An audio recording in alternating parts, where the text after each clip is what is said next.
Hey, what's going on? Today we're going to make a synthwave track. It's going to sound like this.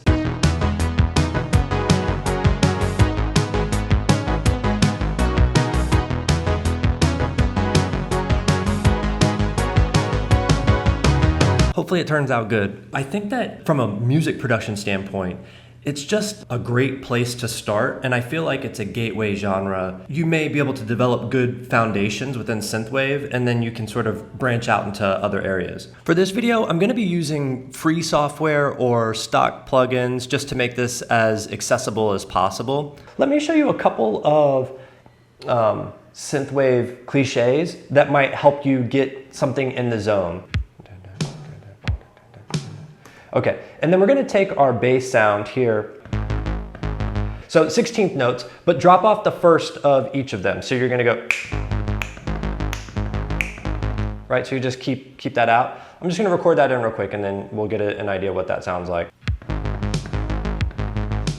Maybe we'll throw this one up an octave higher. Shift and up.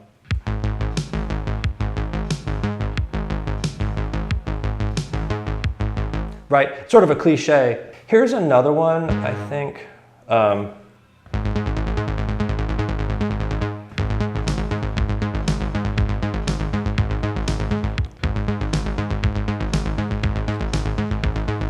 And you could take that further, so we could do.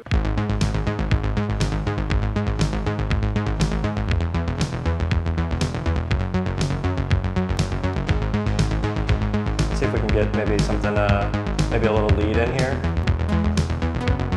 There it is.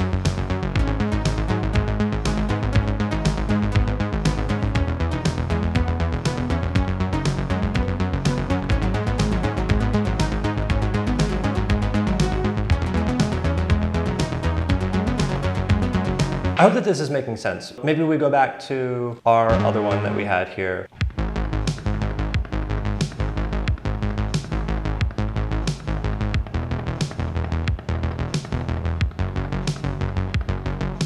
And then back to our lead.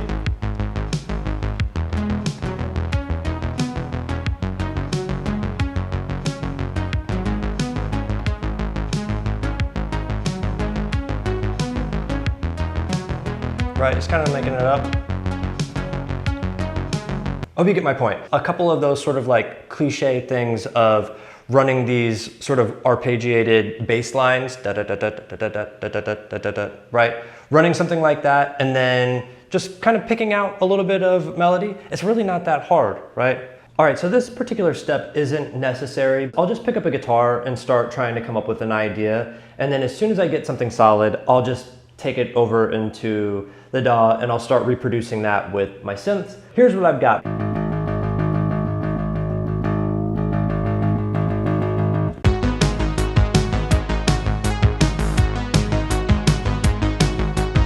And then we'll just take it into this sort of Power Rangers, typical like 80s thing. So it's going to be.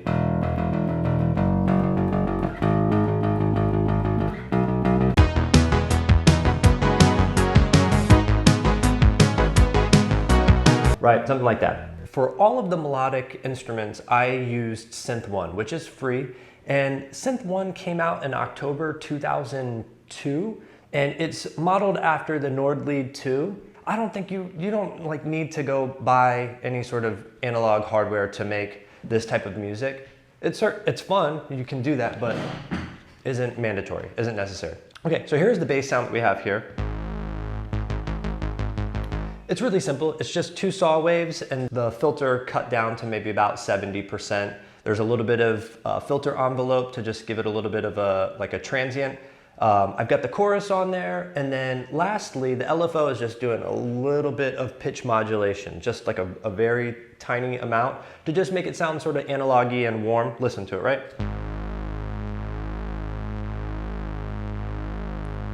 Going over, we've got this mid-range synth here. Same thing, 2 saw waves. They're just detuned a little bit from each other. We've got the chorus on, a little bit of filter envelope.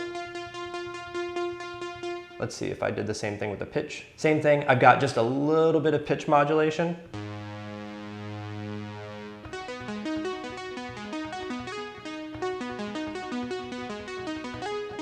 And then just post, I have a little bit of tape delay, and then I have an auto filter just at the end of it so that I can do a little bit of modulation within the DAW. Moving over, I've got this chord section here. The same thing, I really didn't like get nuts with any of this sound design. I just sort of built off of that original bass line and then just sort of worked my way through it here.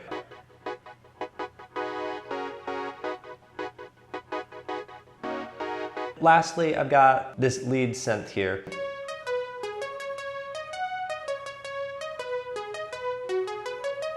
Kind of like a Take On Me kind of sound, right? I think it sounds really nice, and I'll show you what this whole thing sounds like together. But before I do that, we're gonna go over to the drums. You don't have to use these kits, but I think that these are kind of like, these are a good starting point. So you've got the Roland TR-707, you can go with the Linn drum, the Oberheim DMX. I've even heard TR-505, sometimes that sounds really good. It's really simple, just a sort of a straightforward beat.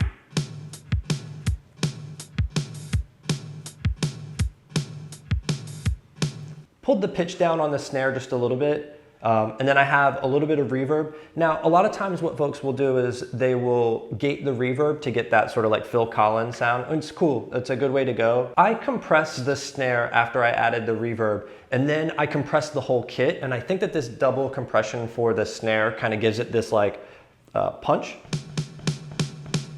I don't know, it just has this sort of ballady sound. Here's another little tip is blend in a tom underneath the snare to give it like a little bit of weight.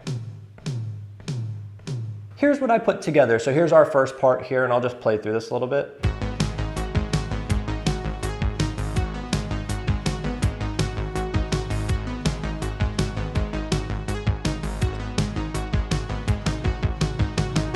So first of all, for the drum programming, right, you can just kind of keep it sort of simple, something sort of 4 on the floor, and it doesn't have to be like kick, kick, kick, but it being kick, snare, kick, snare, kick, snare, kick, kick, snare, kick, something like that, you know what I mean?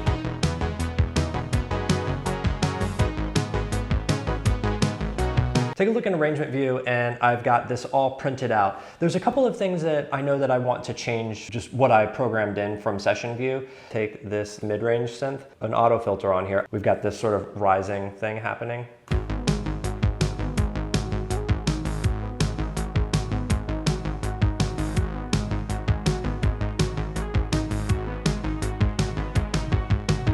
I'm gonna add another track. You can do this with any crash cymbal. I just have one particular one that I like to use all the time, so I use this Iron Man crash. Okay, and I'm just gonna pull off the beginning of that because it's sort of like, it's a little too much. Right on. And then I'm gonna grab maybe about here or so, hold down Option, and I'm just gonna duplicate this. R to reverse it. I think the whole thing is a little too loud, so I'm gonna maybe go like -26.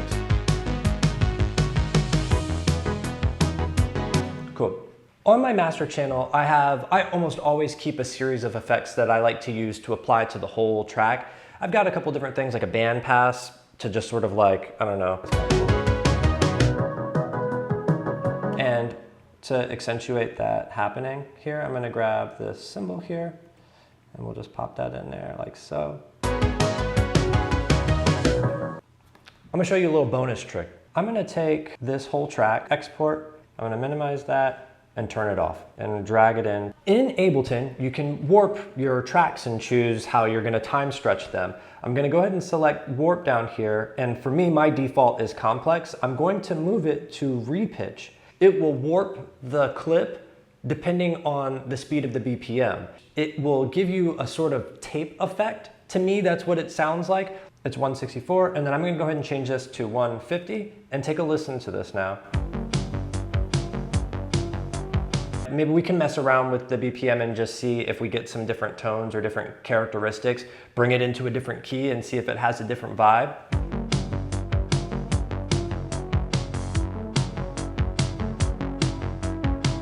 Listen to the drums, right? Like the drums to me sound like they've got like this weight to them.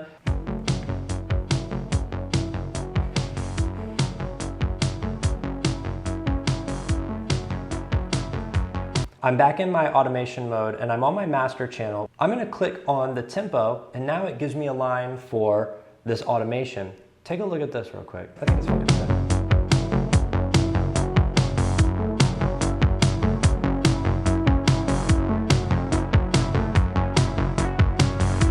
right? I think that it's already giving a vibe and letting you know that like, hey, this is like something that's old, it's on tape.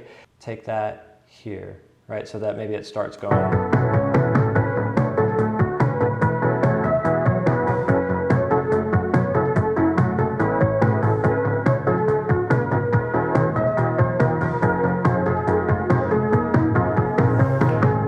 A ton of music that I released on a previous project that is all synthwave and retrowave type stuff, and I found that it was such a good place for me to explore and learn audio production and try new things that I was able to bring over into other genres. Anyways, you know what synthwave is and you know what it sounds like, but I just wanted to share a couple of my little tips and tricks, and if you like this sort of thing, like, I don't know, I'll do more of it and I'll do better deep dives and I'll show you better songs than just things that I made on the fly.